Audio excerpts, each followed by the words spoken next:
Hi, my name is Victor, and I'd like to talk about universities. Over the last half century, university enrollments have increased at rates never before seen. According to a study published in 2003, in 1949 there were only 31,000 university students in Australia. By 2003, at the conclusion of the study, that number had increased more than 20 times to over 828,000. Monash University, at the conclusion of the study, had more students enrolled at 48,000 than there had been university students at the beginning in 1949. And this isn't even a recent study. It was published in 2003, more than 20 years ago.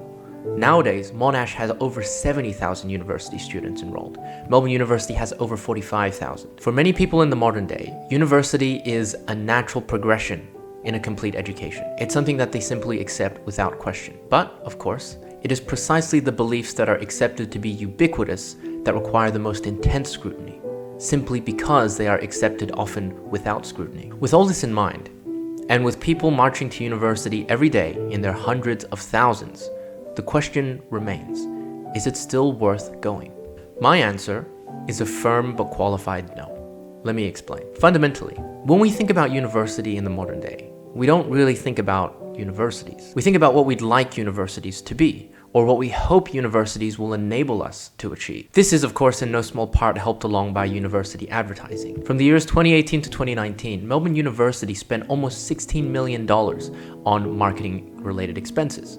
And this is at the lower end of the spectrum if we compare other universities. These ads, which almost invariably feature vibrant, color-corrected lawns, groups of multicultural friends happily picnicking in the sun, with bold, blazing slogans like "Find yourself" or "Be the change," are designed to distract you from one very important thing. They're designed to distract you from what is really going on.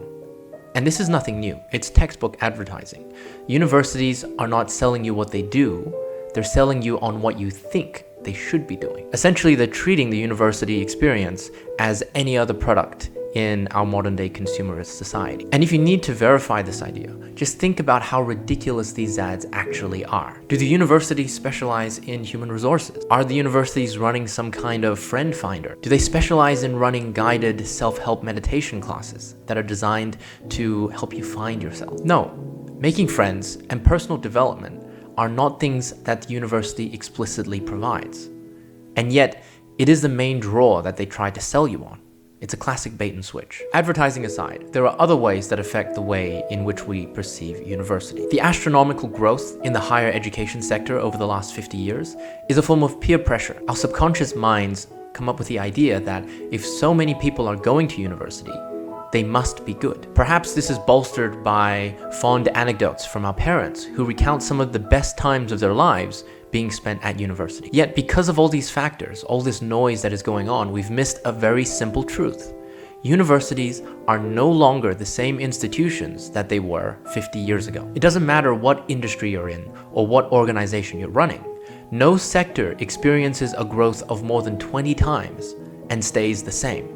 Traditionally, universities were specialized institutions for study and research. Their value proposition was twofold. One, to provide a pathway to a scholarly career in either academia or research, or two, as a form of credibility to aid in the finding of higher employment. That's it. All the things that we've tacked on, all this stuff that's associated with the romanticized university experience, are things that the universities don't provide and which we still pay for. But the question is, why pay $30,000 a year to make friends at university when you can go to the state library for free? Why put yourself into debt to listen to people who don't know you tell you how to find yourself? Now, I'll address this second point in a later video, but to paraphrase the theologian, philosopher, social critic Ivan Illich from the 1970s, people don't learn from schools. Learning is something that happens to occur at the same time that most people are at school. To adapt that to a modern context, people don't learn by going to universities. They just happen to be at universities around the time when they're at their most curious and their most inquisitive. Is this an exaggeration? Of course it is, but the sentiment is true nonetheless. Universities have created this misconception that people need to be taught in order to learn, whereas actually, if you think about it, learning is something that can occur anywhere. In fact, some of the most formative experiences and most important lessons of life are things that have to be experienced out in the world. And whilst I won't go so far as to say that learning doesn't occur at universities or schools, it is important to understand that learning is not something that is exclusive to universities and schools. We have to understand that learning is not a commodity that we have to buy from universities. But to revert to the former point, if we are to look at the issue from a purely economic, value-based perspective, then it becomes very clear why universities no longer represent a good value proposition. A low supply with high demand drives value, whereas a high supply to low demand decreases value.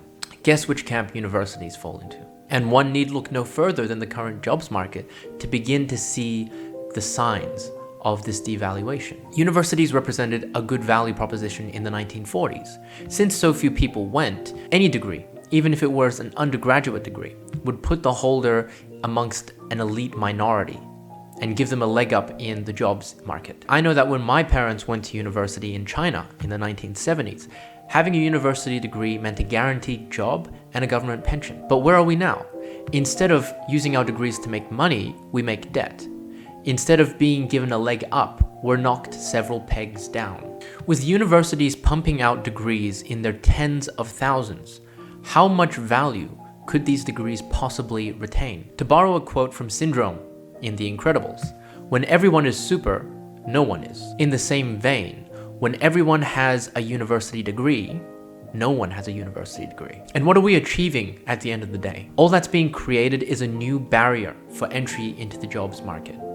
A new expense on top of an already expensive and drawn-out education. In the 1940s, an undergraduate degree was enough to guarantee a job. In 2021, an undergraduate degree is a practically worthless expense. It's not enough on its own to guarantee a job. And the only thing that it seems to be good for is in setting up the student for further continued and expensive studies. With the state of undergraduate degrees, it's no wonder so many people turn their certificates into coffee coasters. All these ugly economic terms that I've been using, such as value and monetary gain, are things that I do not think should ever be associated with education. Education is meant to be a deeply personal journey of self-discovery.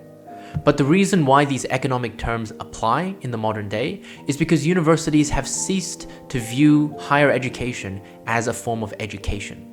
They've begun treating it as a type of commodity, just like any other commodity in a capitalist free market that can be bought and sold. And so, again, as Illich predicted back in the 1970s, the primary function of universities in the modern day is in the packaging and selling of curricula. The curriculums are the products. That's what universities do in the modern day. They sell curricula and they provide premises. Although, as we've witnessed in the last 2 years with online teaching, sometimes they don't even do that.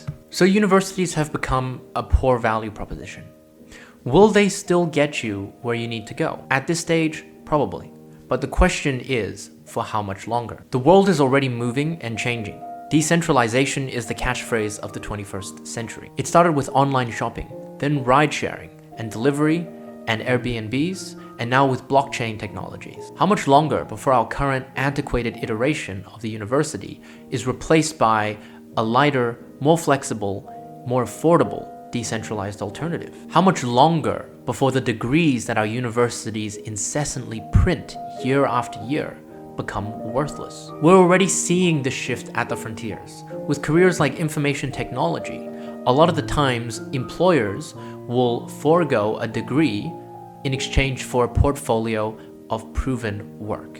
Competition for the higher education space has expanded with things such as boot camps and MOOCs, massively online open courses, offering what universities do but for a fraction of the cost. This analysis, of course, doesn't account for individual circumstances. If you have a compelling personal reason to go to university, or if you're in a discipline that requires highly specialized technical equipment, then maybe going to university is still the best option for you. But if you're just going to university out of the hopes of finding a job, or because it just seems like the natural next step, it's more than likely that you'll be wasting both your time and money. The fact is, in the modern day, universities just aren't worth it for the majority of people. The cogs are turning. History is not sentimental. In a capitalist society, value is king, and I'm afraid the west winds are blowing for universities.